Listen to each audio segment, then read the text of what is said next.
Ya está. Ya está grabando. Vamos a ver lo que quedaba del capítulo de memorias sensoriales.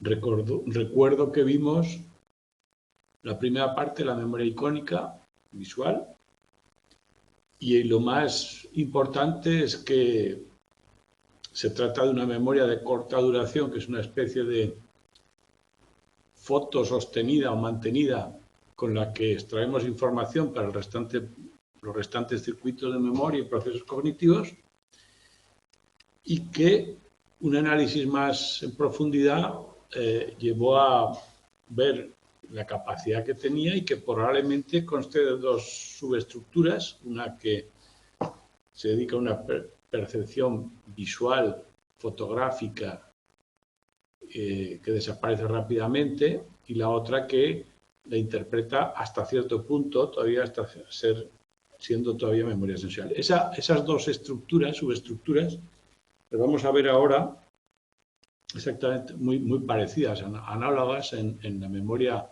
auditiva y en la memoria táctil. También había una tercera persistencia, que era la huella neural, que la veremos un poco al final del capítulo. Nos quedamos aquí en los primeros experimentos que demostraban la existencia de un almacén sensorial a corto plazo auditivo, que es el análogo, voy a volver aquí un momento, es un análogo al almacén visual perceptivo, aquel que decíamos que era el responsable de la persistencia visual, consciente, subjetivamente consciente. Yo tengo una imagen y la veo. Mientras que el almacén auditivo sensorial largo sería algo que interpreta en cierta medida la información, que me permite sacar cierta información, persistencia informativa, aunque no sea consciente, y es el responsable del resultado en las tareas de informe parcial. Bueno, pues en las tareas auditivas para demostrar la existencia de un almacén auditivo sensorial a corto plazo, que es el literal, eran enmascaramiento visual, un sonido que no tenía nada que ver ni tenía que recordarse al final de una secuencia, que sí que había que retener y recordarse, o sea, un sonido máscara, tapaba, siempre y cuando no se retrasara más de cierta distancia, tapaba, que falta una letra, el original, y penalizaba la huella. Es decir, la huella sensorial auditiva se sobrescribe con cualquier sonido que sea igual o diferente, da lo mismo.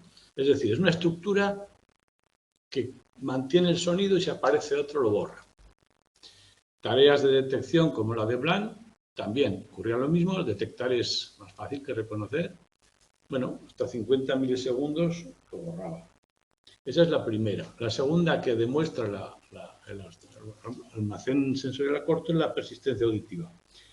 Cuando escuchamos dos tonos muy rápido, casi uno empieza con el otro, Efron encontró que no notábamos el gap, no notábamos la diferencia, solo notábamos uno de ellos.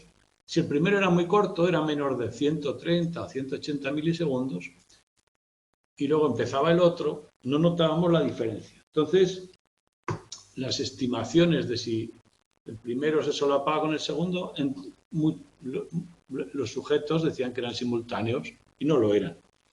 ¿Por qué?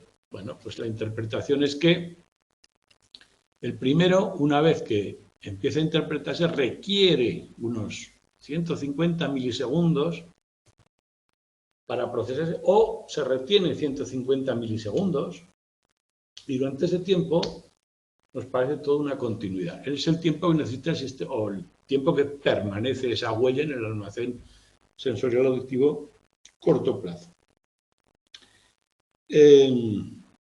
Da igual lo que dure el estímulo físico. El estímulo físico podía durar 50 milisegundos. Hasta que no pasaban 150 no desaparecía esa huella, por lo tanto nos parecía un sonido continuo.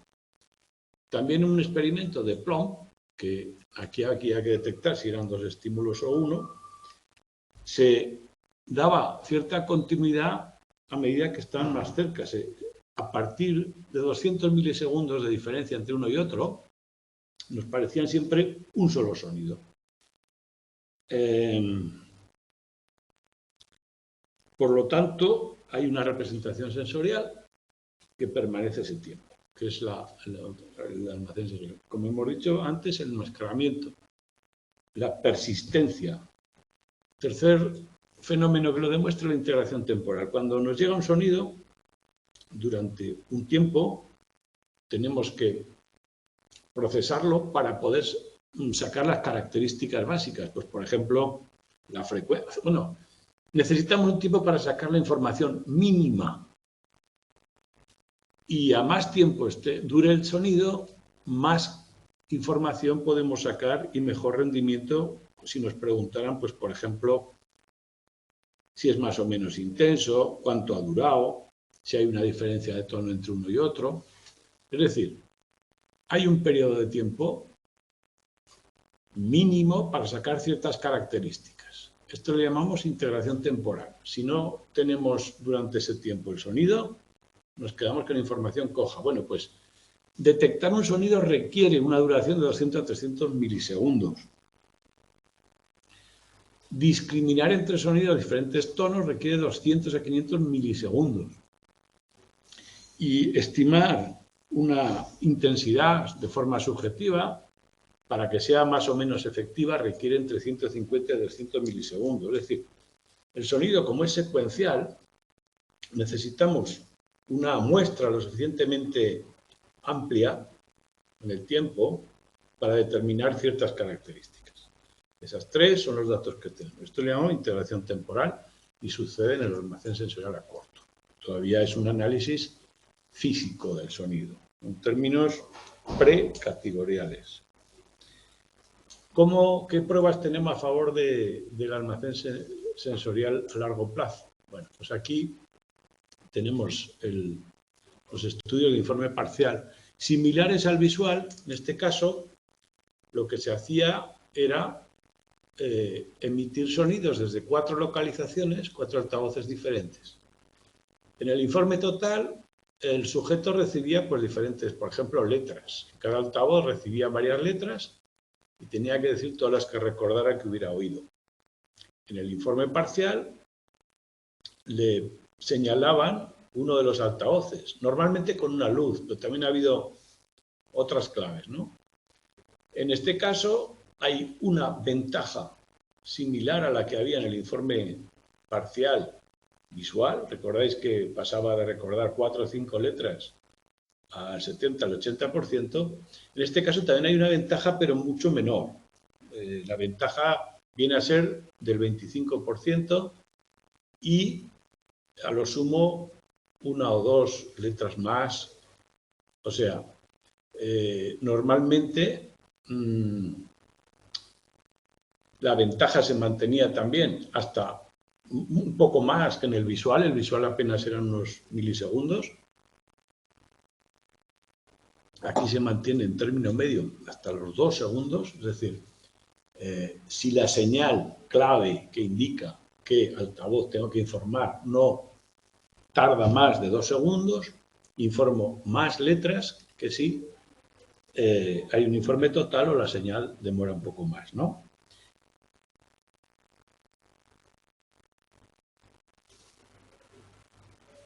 Esto,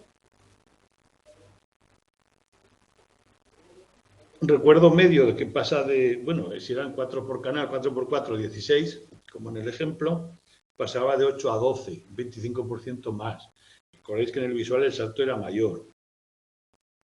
Bueno, en un primer experimento no se cambiaba la demora de la señal. En el experimento original de Moray no se cambiaba la demora de la señal, y hay otro posterior en que sí variaban la demora de la señal en 1, 2, 4 segundos de Darwin, Thurby, Crowder, y también cambiaron el tipo de clave, y bueno, que es el de la derecha. Cambiaron también la categoría de los estímulos a recordar, es decir, en algunos casos eran números, en otros letras, y les indicaba si tenían que recordar números o letras, y en el resultado seguía habiendo superioridad del informe parcial baja, igual, y que hasta aproximadamente 2 segundos desaparecía. Y las claves de localización espacial, no semánticas, tenían resultado, las otras no. Es decir, recordar números o letras no tenía ningún resultado, por lo tanto, la naturaleza de la representación era precategorial,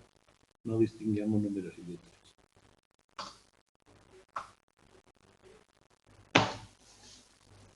¿De acuerdo? El efecto sufijo es un efecto que, bueno, primero, cuando hacemos una tarea de recuerdo auditivo, la que vais a hacer vosotros en el experimento es también de recuerdo auditivo, aunque en este caso, en vuestro caso es de memoria a corto plazo, porque dura más. Pero en este caso, cuando oímos una serie de sonidos, hay un efecto de primacía y de recencia. Los primeros sonidos, las primeras palabras o datos que hemos oído y los últimos recuerdan mejor que los del medio.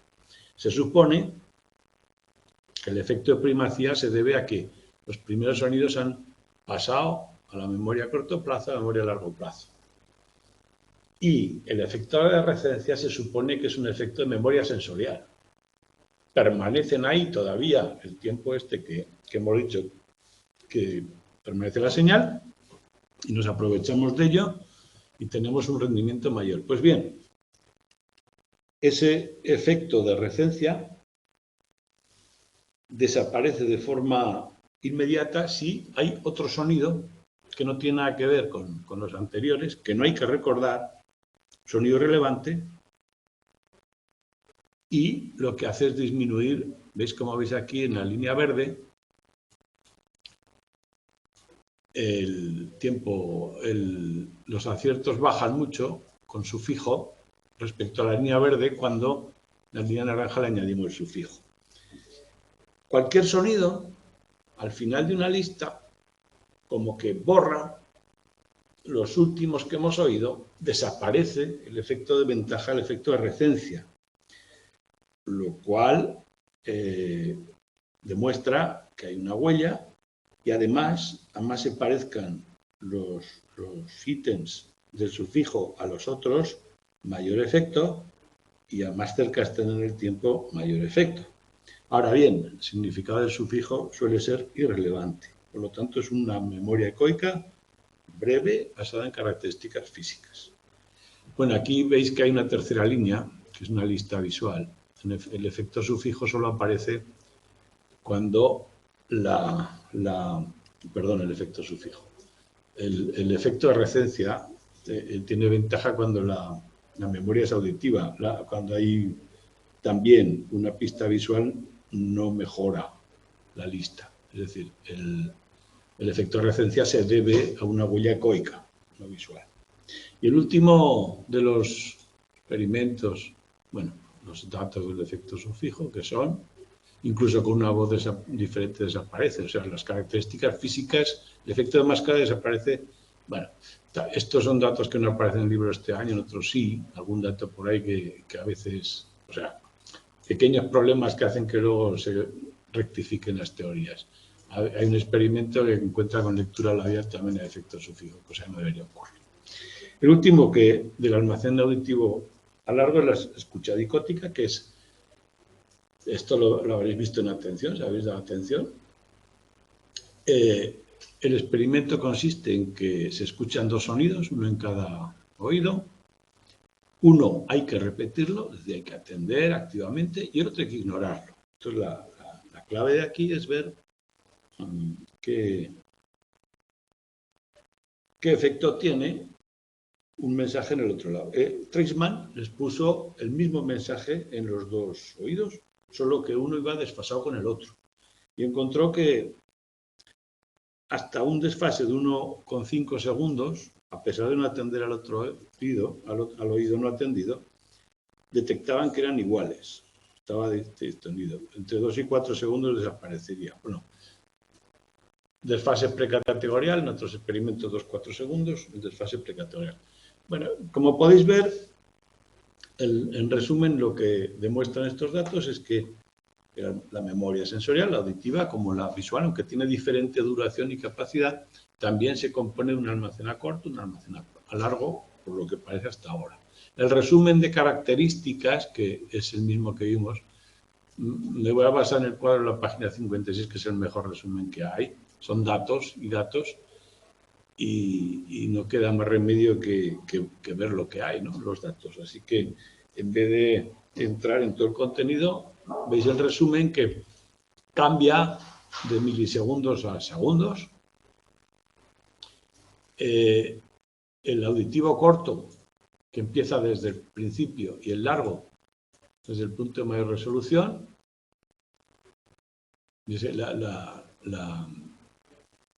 Las dos estructuras. La experiencia perceptiva y la experiencia informativa, o sea que hay cierto procesamiento. La capacidad, un elemento sin analizar, un aumento del 20-25, esto puede ser importante. Y bruto sin analizar y parcialmente analizado. Semánticas hay dudas, pero depende de las... veréis que en estos experimentos hay todavía muchos puntos que están sin resolver o sin una resolución clara, ¿eh? Y creo que, aparte de mirar los datos, no hay ninguno más importante que otro, por lo tanto, pasamos a la táctil. Nivel de resolución del estímulo auditivo. ¿Dónde lo pone eso?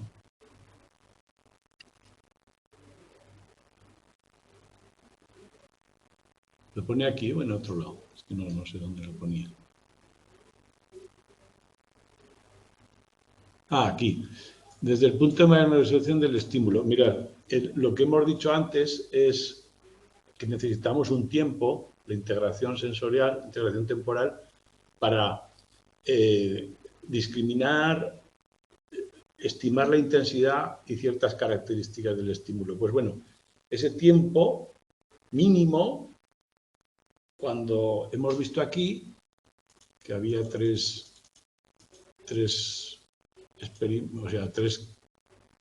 la detectabilidad, la discriminación de intensidad subjetiva, llegaría entre los 300, 500, mayor resolución, cuando todas las características que tenemos que analizar ya tenemos todos los datos necesarios. Es decir, sería como que como el visual lo ves todo de una vez y está siempre todos los datos ahí delante tuyo, en el auditivo necesitas un tiempo mínimo para sacar ciertas características. Pues eso, a eso se refiere. La mayor resolución es el punto donde ya has podido sacar las características básicas.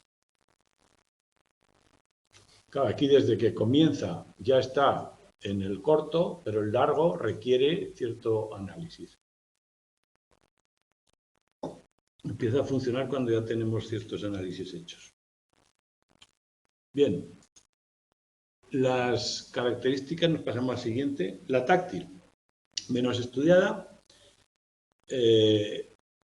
Inventó Bliss una forma de hacer un informe parcial estimulando los dedos. Si lo leéis, esto es muy fácil. Lo que hace es estimular las falanges de los 4 dedos señalados. Entonces tiene 3 por 4, 12 y 12 en otra mano, 24 posibles lugares de estímulo y cada uno identificado con una letra. Entonces podía estimular, yo qué sé, 10, 12 zonas y comparar el informe total, qué zonas esté estimulado, nombrando las letras, con el informe parcial, pues con una luz señalaba informarme de los de arriba, en las falanges medias o las falanges bajas. Si os leéis veréis que es muy fácil. Es decir, estimamos la capacidad de ver un estímulo que es una corriente de aire, una zona de la piel estimulada, cuántas zonas podemos recordar a la vez en la memoria sensorial áptica, es decir, inmediata. El informe total y el informe parcial dan una ventaja también similar a la auditiva y hasta 800 milisegundos aproximadamente. Es decir, si yo estimulo ciertas zonas, ciertas falanges, y le doy la información de que me diga qué falanges de la zona alta, media o baja han sido estimuladas, hasta una señal hasta 800 milisegundos me da una ventaja del orden del 25%. Si es de una forma, de la forma bruta, el informe total puede estimar, pues yo qué sé, ¿cuánto era? En torno a los 3 ítems, en informe parcial subió hasta los 5 ítems. Esto lo he resumido un poco aquí. Bueno, Wallace hizo algo parecido, pero en vez de con los dedos, con el cuerpo entero, y obtuvo ese resultado. El cuerpo entero con varias zonas. Aquí hay una pregunta que tiene cierto sentido. Como podéis ver al principio, no me detengo mucho porque esto si lo leéis lo vais a entender muy fácil. Veis que hay zonas que son muy sensibles a los estímulos, las zonas de la piel, de los dedos, por ejemplo, no es lo mismo que en la espalda. El órgano sensorial es toda la piel, es un órgano muy grande y que también hay una discriminación activa o una pasiva, cuando yo toco o cuando me tocan, ¿no? Bueno, pues con esas características, teniendo en cuenta todo eso, puede ser que haya zonas que tengan mayor terminación nerviosa y tengan una mayor resolución espacial, que sean más capaces de distinguir pequeños cambios entre el lugar del estímulo y otras menor resolución. Bueno, pues teniendo en cuenta todo eso, no hay muchos estudios, pero tenéis el de los dedos y el del cuerpo entero de Wallace que dan una estimación, una mejora del informe parcial. Los resultados, la mejora de los dedos es en torno a un ítem, hasta 2 segundos, uno más con informe parcial que total, y este pues pasa de 3 a ítems en cualquier parte del cuerpo. También hay un efecto sufijo. O sea, también es un almacén precategorial a lo que parece, similar al auditivo y todo eso. Y también hay un efecto sufijo. Es decir, si la señal o la clave de recuperación, en vez de ser un sonido, es otra estimulación táctil, es como que borra los últimos estímulos que hemos visto. Es decir, sobreescribe la huella, lo cual demuestra que hay una huella sensorial táctil. Solo afecta a los últimos estímulos recibidos, no a los primeros. Por lo tanto, es una sobreescritura, ¿no? Precategorial.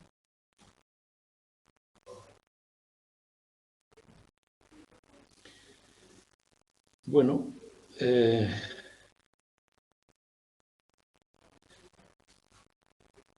también hay un enmascaramiento en el tacto, pero este es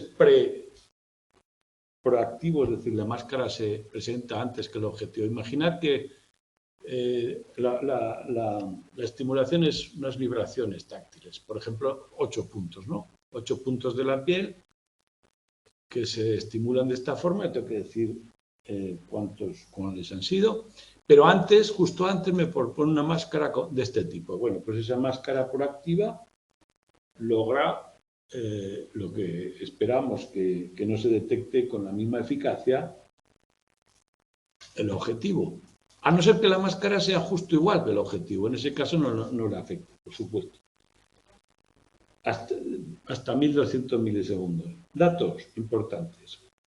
Hasta 1200 milisegundos iba disminuyendo cuando el intervalo era mayor y cuando eran estímulos, cuando eran iguales, la máscara al objetivo no se producía enmascaramiento. Con lo cual hay una memoria interna táctil de naturaleza precategorial, totalmente física, como ocurría con las anteriores. Bien, y como resumen de la memoria táctil dura hasta 2 segundos en promedio, por los datos que tenemos, con los datos hasta ahora, y nos nombra un experimento que en vez de estimulación vibrotáctil de la piel es una estimación de masas, también es del tacto, ¿no? En este caso lo que hacen es, el informe parcial es cuando has tenido unas masas anteriores bueno, hay unas, en realidad se mide la última estimación y si ha habido estimaciones previas, hay un enmascaramiento, una especie de, como hemos visto antes con la información visual, si has estado sopesando ciertas cosas, en la última tiendes a hacer fuerza parecida a las anteriores, y si no has estado sopesando nada, el ajuste no influye, depende de si ha habido ensayos de práctica o no. ¿En cuánto tiempo? Entre 2 a 10 segundos está influyendo la práctica previa. O sea, hay una especie de enmascaramiento, también se ha hecho informe parcial y, bueno, hay una memoria sensorial táctil de 1 a 2 segundos. Capacidad, muy parecida al auditivo, pues lo pongo aquí. La mejora del 25 al 50%, 1 o 2 ítems con informe parcial, demuestra el tope de capacidad, que es parecido, 1 o 2 ítems más, 25 al 50% que el informe total. Recordar que depende de las zonas, depende de si es en los dedos o en la espalda, era más o menos, pero la mejora es esa. Y el contenido pues es precategorial, aunque hay evidencia de algún análisis parcial. Lo que no hay es un modelo en el que todo el mundo esté de acuerdo. Por eso pongo aquí que hay un análisis parcial, pero al final dice que ninguna explicación es satisfactoria con los datos experimentales y que deberíamos añadir elementos atencionales y para acabar de explicarlo. Los 2 últimos puntos del tema, acabamos ya con cada una de las memorias, son... Ahí esto está... Sí, esto está mal. El desarrollo de la memoria visual durante la vida. Lo voy a resumir también rápido para poder entrar en el tema de la memoria de trabajo. Mirad, esto lo voy a corregir porque está mal ese experimento, que sería más o menos así. Se hace un experimento para ver cuánto es capaz de recordar un niño de 6 meses, ¿no? El experimento consiste en presentarle 4 estrellas de colores, el niño las mira, desaparecen 2 y vuelven a aparecer durante 2 segundos y medio, solo que una de las 2 que vuelve a aparecer cambia de color, ¿no? Bien, pues, ¿cómo sabemos si el niño detecta el cambio de color? Pues por la fijación de la mirada. Los niños, cuando un estímulo es conocido, lo revisan durante un tiempo. Cuando el estímulo es nuevo, lo revisan durante más tiempo. Bueno, pues viendo esto, cambiando el número de estrellas o cuántas estrellas hay, sabemos que los niños de 6 meses son capaces de recordar o de tener en su memoria sensorial visual 5 ítems a los 6 meses.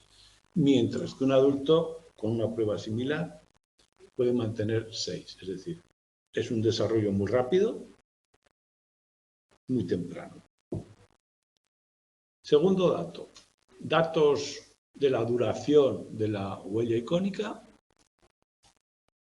Promedio adultos, 340 milisegundos. Hay una pequeña disminución con la edad. A los 82 años se encontró que bajaba a 300 y si esas personas tienen deterioros cognitivos, Alzheimer o cualquier otro tipo, puede bajar hasta 70 milisegundos. Bien, es lo que esperamos, hay un incremento rápido, desaparecen con la edad. Segundo dato de la ecoica, algunos datos de la ecoica.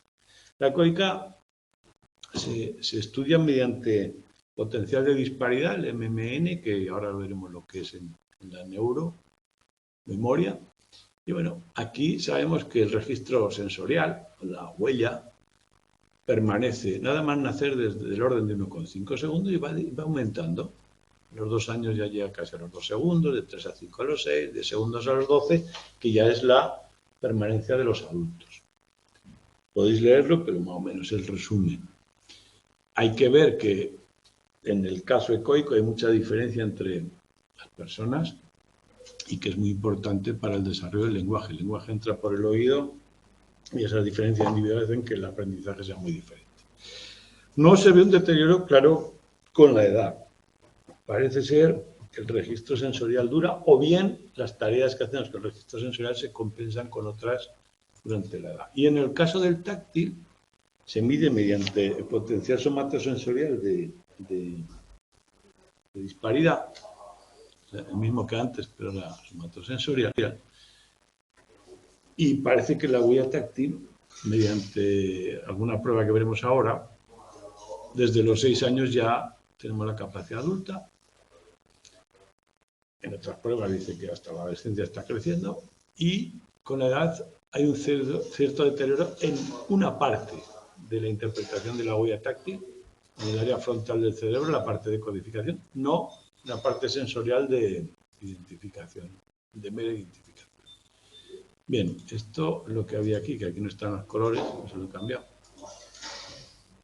Y por último, el punto de correlatos neuronales o neurología. Aquí, bueno, os aconsejo que tengáis algún modelo de cerebro, si os acordáis de psicofísica, lo tenéis más a mano. Y bueno, en la visual hay una hipótesis periférica de que la memoria sensorial está básicamente guiada por las células de la retina y otra más central.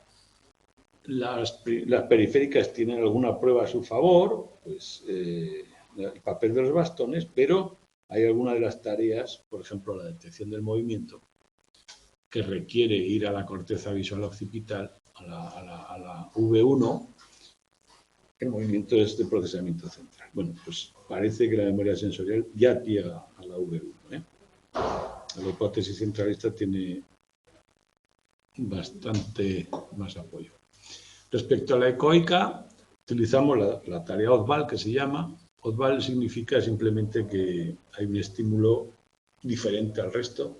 Estamos presentando repetidamente un estímulo parecido, o sea, un sonido, un tono, y de repente aparece uno diferente. Y lo que medimos es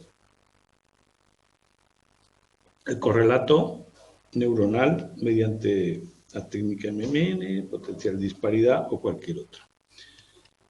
Encontramos, bueno, si os acordáis también, las ondas negativas y positivas y los microsegundos a los que aparecen, estas son las claves.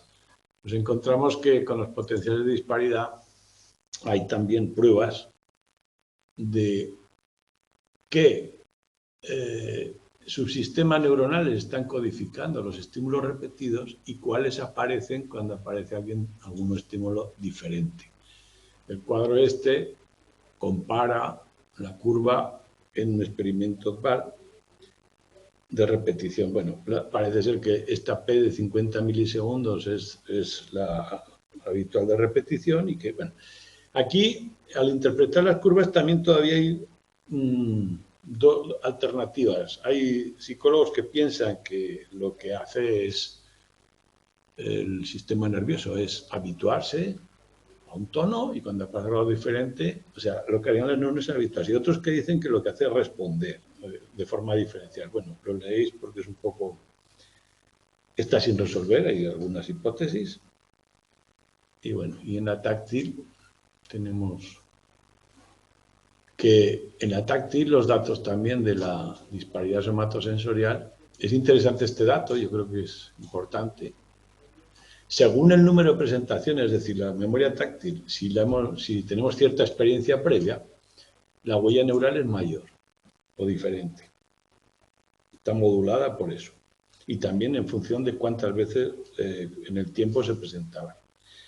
Y el último dato importante es que hasta 600 milisegundos se sobrescribe, bueno, la prueba de TMS, que es estimulación magnética transcraneal, hasta los 600 milisegundos se sobrescribe la huella medida en las neuronas directamente y que llega a la corteza somatosensorial S1 contralateral en la zona sensorial del cerebro, que es esta, bueno, ya sabéis cuál es, si no lo miráis. Y con esto acabamos el tema y pasamos al que os va a guiar la práctica, el tema 3, y luego veremos la práctica.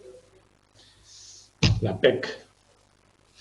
Mirad, siguiendo la estructura, entramos en la memoria sensorial. El tema 3 es la memoria de trabajo, que en un primer momento, la primera entrada a la memoria de trabajo que teníamos era la de Atkinson y Shiffrin, y ya se llamaba memoria a corto plazo. Ahora ya ha desaparecido ese término, ya hemos asumido que se llama la memoria de trabajo. En la introducción hablamos de eso. O sea, nosotros cuando teníamos la memoria, los modelos clásicos hablaban de una secuencia en la que las que hemos visto, las sensoriales, le daban la información a la memoria a corto plazo, que es la que la mantenía, y en función de eso pasaban a la memoria a corto plazo. Entonces, esta zona ahora se llama memoria de trabajo porque la evidencia es que no es un almacén. Bueno, has recibido diversos nombres. James, esto lo nombra en algún sitio, James habla de primera y secundaria. Esta memoria no es simplemente un lugar donde se mantiene la información de capacidad limitada, 7 más menos 2, sino que es un lugar donde se manipula la información y pasa a ser la memoria de trabajo. Se manipula y se trabaja de una forma estratégica y está relacionada con procedimientos de atención y con el conocimiento a largo plazo.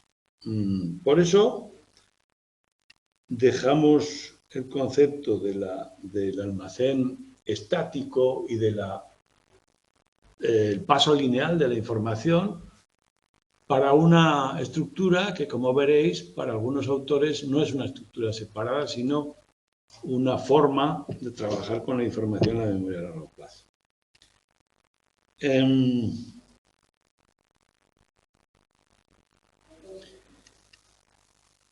Este paso a la memoria a largo plazo, a memoria de trabajo de la memoria a corto plazo, lo hace Baddeley y Hitch en el 74, a través de, se demuestra a través de varias tareas que existe una manipulación de la información y que requiere un trabajo.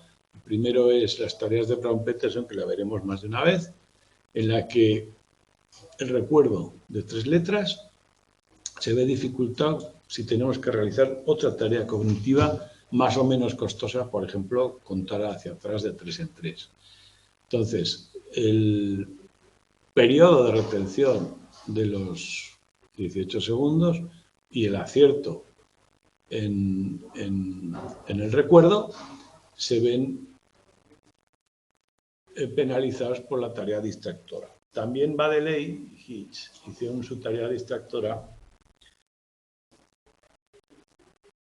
y los efectos de primacia y recencia a la memoria inmediata, o sea, la memoria a corto plazo, demostraban que había interferencia. O sea, la memoria no solo es un almacén, sino también un procesador. Bueno, esto lo leéis un poco para que veáis el origen. Y entonces acabamos con una disociación también, que la memoria a corto plazo y la memoria a largo plazo no parecen interdependientes o una mera conexión entre una y otra, porque en algunos pacientes con lesiones muy concretas no podían recordar o guardar información a memoria a corto plazo, no lograban retener la información, sin embargo la memoria a largo plazo no se veía afectada. Entonces, el modelo multialmacén desaparece como tal, se desarrolla la memoria de trabajo y eso es lo que estudiamos ya a partir de ahora. Baddeley y Hitch hacen unas tareas en las que requieren retener cierta información y a la vez le pedimos a la persona que haga tareas diversas, razonamiento, aprendizaje, comprensión, la que veis en el texto, de estimar si es verdadera o falsa una frase, A sigue a B y le pones BA, bueno, y encuentra que hay ciertos límites en la capacidad de hacer varias cosas a la vez. Esto quiere decir que dejando de pensar que trabajan en serie. No, a ver, no es en serie en paralelo. Lo que pasa es que el modelo de Atkinson y Shiffrin de almacenes estáticos con cierta capacidad en la que la información fluía de uno a otro, no le daba el estatus de activa y manipuladora que le da Baddeley. Es decir, no es un mero paso de la información, sino que se elabora y reelabora con la ayuda de la atención, de lo que sabemos en la memoria a largo plazo. Es decir, las tareas de razonamiento, aprendizaje y comprensión se llevan a cabo en la memoria de trabajo o tienen parte, se lleva a cabo en la memoria de trabajo. No solo es un lugar donde se retiene la información por repetición o se usa para ciertas tareas simples, sino que correlaciona con todo lo demás. Eso quiere decir. No es que trabajan en paralelo, sino que trabajan con otras estructuras o se hacen más cosas con la información de la que se pensaba.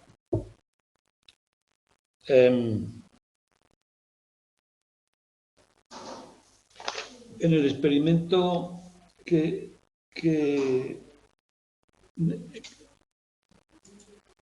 característico donde nace, lo que la Zenba de Leibniz es poner esa tarea de recuerdo de 1 a 8 dígitos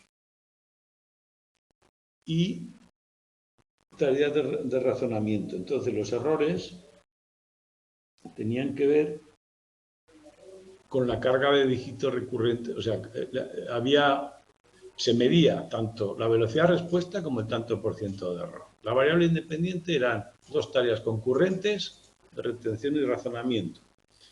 Y la variable dependiente, el tiempo de respuesta, el tanto por ciento de error. El gráfico que veis demuestra un efecto leve que iba aumentando cuando había carga de dígitos, pero los errores se mantenían siempre en un porcentaje similar. Por lo tanto, hay efecto en los errores, poco al aumentar dígitos con carga de memoria alta. Muy bien. Esto simplemente lo que demuestra es que, en efecto, hay una concurrencia de trabajo y que la estructura de memoria pasiva no servía.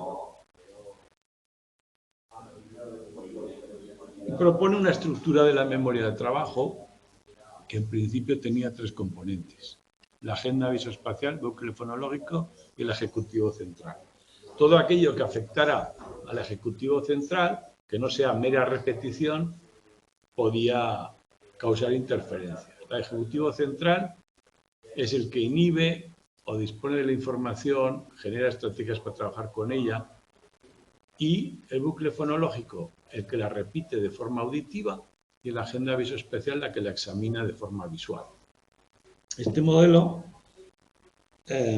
inicial mantiene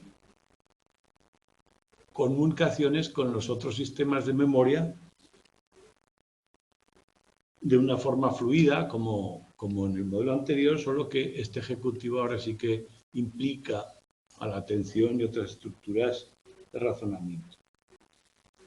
El bucle fonológico funciona con 2 subestructuras. La primera, un almacén que es un eco, una especie de eco, en el que la información queda ahí resonando durante 2 segundos. Bucle articulatorio. Bucle articulatorio, sinónimo de... Mira, dentro del libro, para no equivocar, las preguntas nos las van a hacer con respecto al lenguaje de este libro, vamos a decir que hay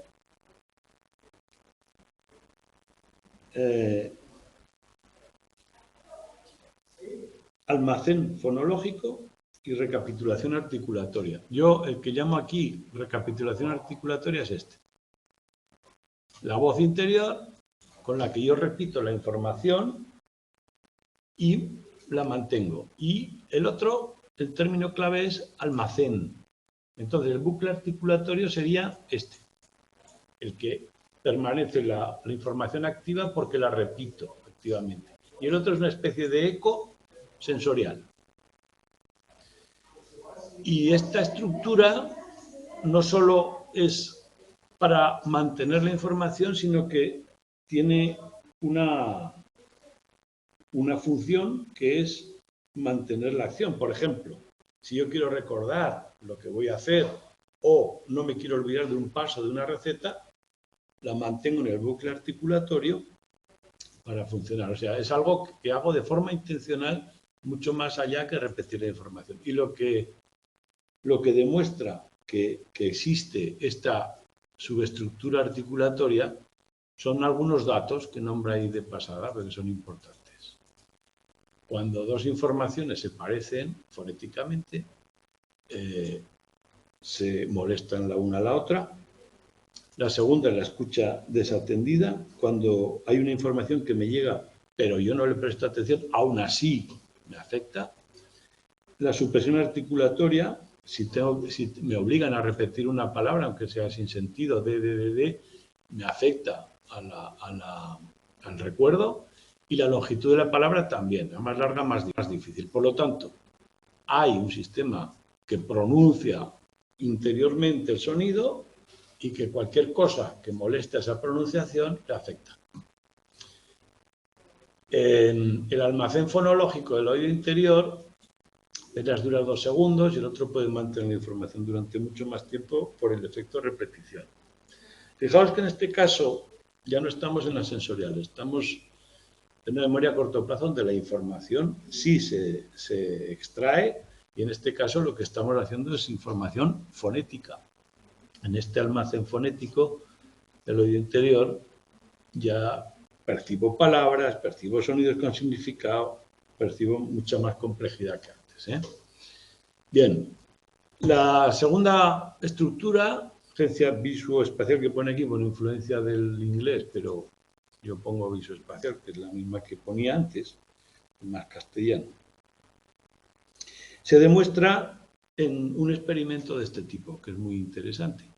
Si les presentamos figuras como de papel que se pueden doblar y formar un cubo, como estas dos, la pregunta es si estas dos caras van a estar adyacentes en el cubo o no, si se van a tocar o no.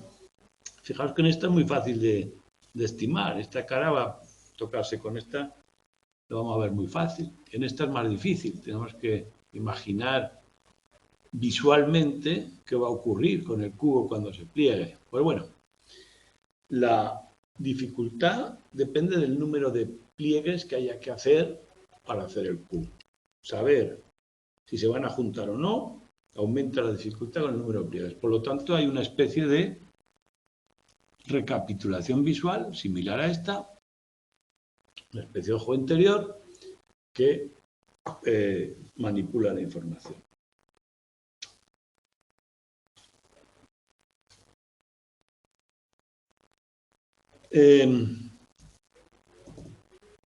La tercera estructura y más importante es el ejecutivo central, que es la que maneja a los otros dos, la supervisa, decide qué información pasa a una o a otra, y aquí nos nombra una estructura, porque va de ley y acude a ella, que habréis dado en la asignatura de atención, si os recordáis, y si no la podéis ver, que es el sistema de atencional supervisor, el SAS de Salis y Norman.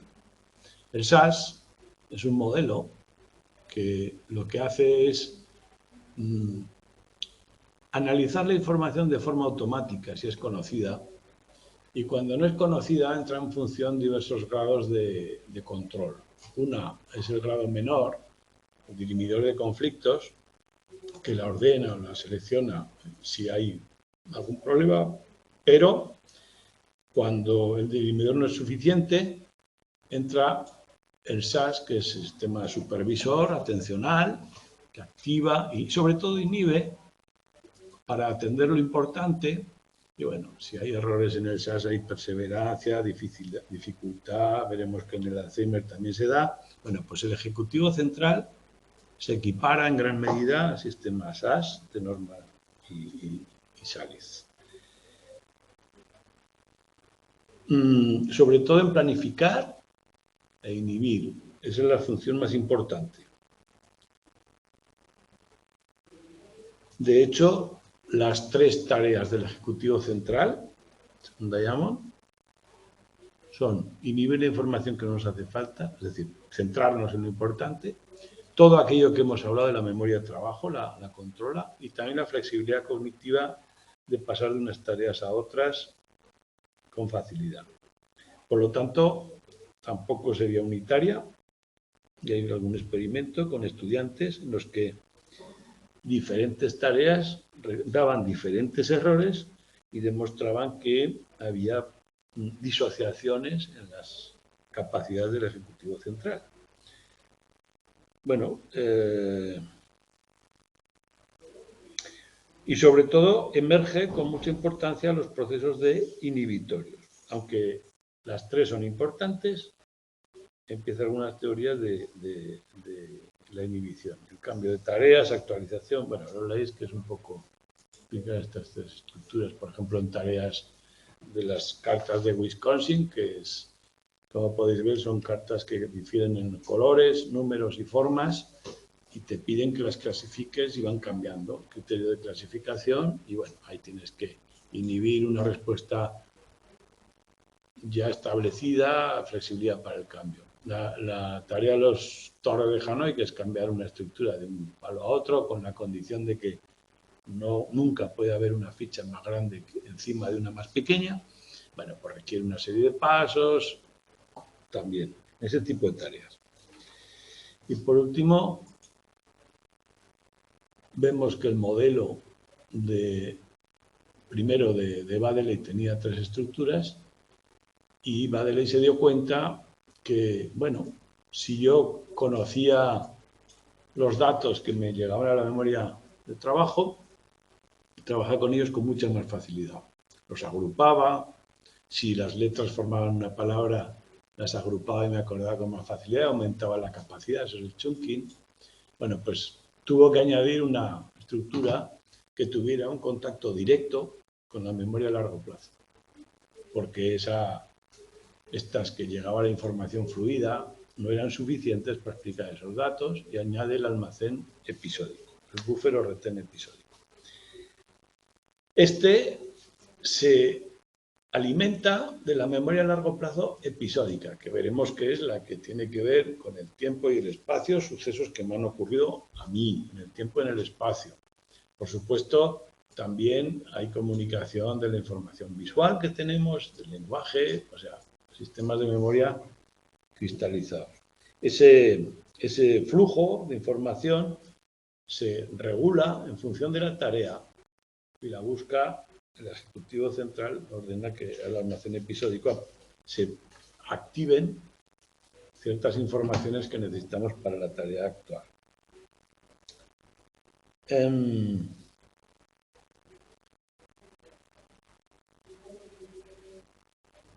este almacén episódico podemos tener 4 elementos, pero claro, elementos que pueden ser complejos, pueden ser palabras, pueden ser frases, cosas así.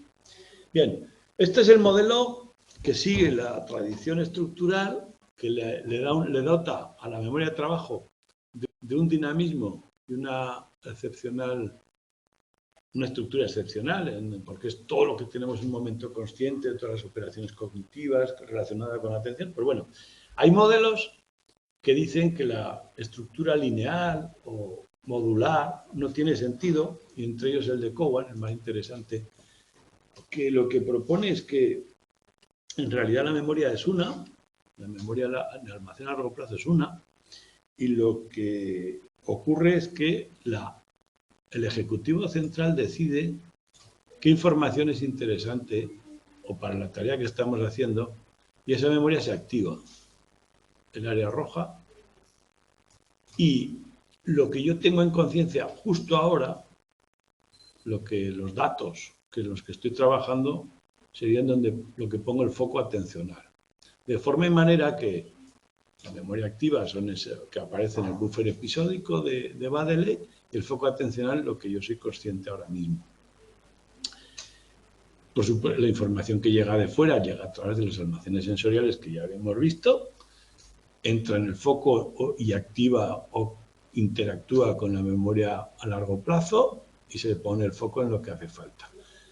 Y las acciones automáticas pueden salir sin conciencia, pero las controladas tienen que pasar por ejecutivo. Bueno, como veis, es una forma de interpretar los datos de la memoria de trabajo mediante la interacción con la atención y la conciencia, que podemos añadir alguna estructura más, y es dinámica, no es estructural. Lo que cambia es la zona que se activa de nuestros conocimientos, la que está accesible y trabajando. Bueno, pues este es un modelo unitario, que se llama, no estructural. Hay otros, como el de Engel, que hace especial hincapié. Bueno, este utiliza el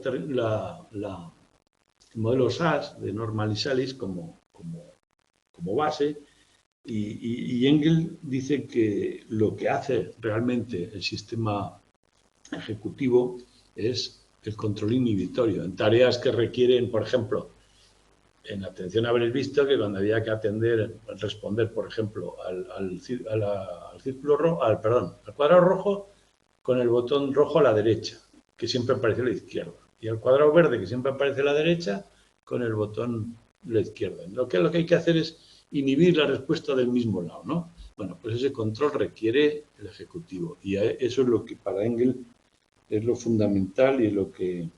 O sea, es un modelo unitario en el que el ejecutivo lo que hace es inhibir lo que nos hace falta. También en la escucha dicótica ocurre algo parecido. Tengo que repetir una información que es la que me importa, ignorar otra. Lo que importa es el control inhibitorio. Bueno, pues el modelo de Engels va en ese sentido. Inhibir.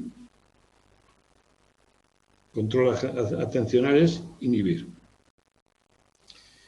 Luego nos presenta un par de tareas de memoria de trabajo que tenemos que conocer porque son... Mira, una es la que vais a hacer bueno, una es la que aparece en el experimento que vais a leer para la PEC, que es la de los cubos de Corsi.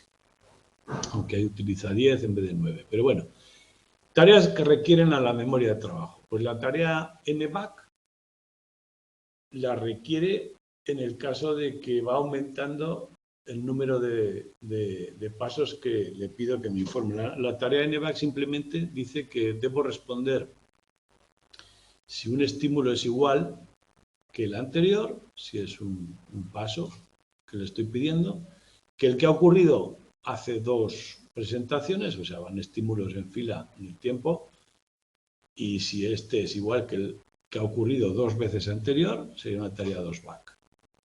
Y la 3 sería responder cuando ha ocurrido algo exactamente igual que hace 3 veces.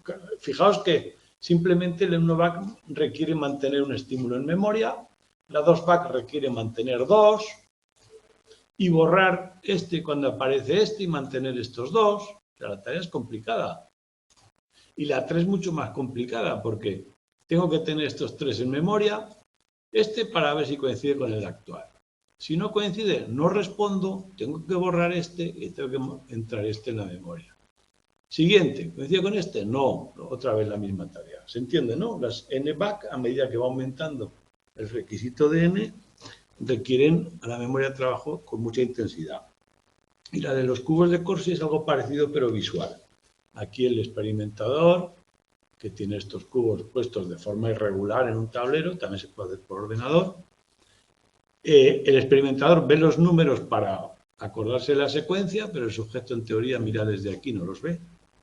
Y lo que hace es repetir una secuencia táctil, simplemente visual. El experimentador toca unos cuantos cubos, cada vez más, y la persona que responde la repite la secuencia. A más cubos toque el experimentador, la tarea es más exigente, requiere memoria de trabajo visual.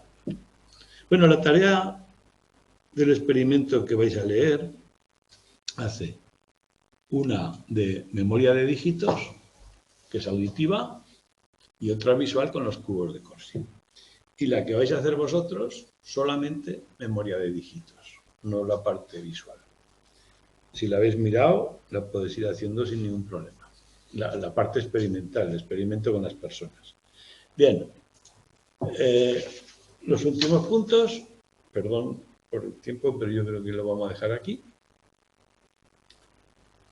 Veremos lo que queda de la memoria de trabajo, que son... si se puede entrenar, la diferencia entre personas, cómo cambia a lo largo de la vida y los trastornos que le afectan, además de la neurología. Y son datos también, no, la parte fundamental ya la hemos visto. Y luego veremos la PEC, tanto el experimento que tenéis que leer como el que tenéis que hacer. Que os daré unas orientaciones de cómo escribir el artículo científico, cómo hacer el experimento, cómo escribir el artículo científico. Porque es importante también la forma. Un artículo científico es un instrumento de comunicación que requiere cierto protocolo y es lo que os vamos a valorar. El próximo jueves, ese es el programa. Lo que queda de este tema y la PEC. ¿Qué es la hora? Hasta el jueves que viene.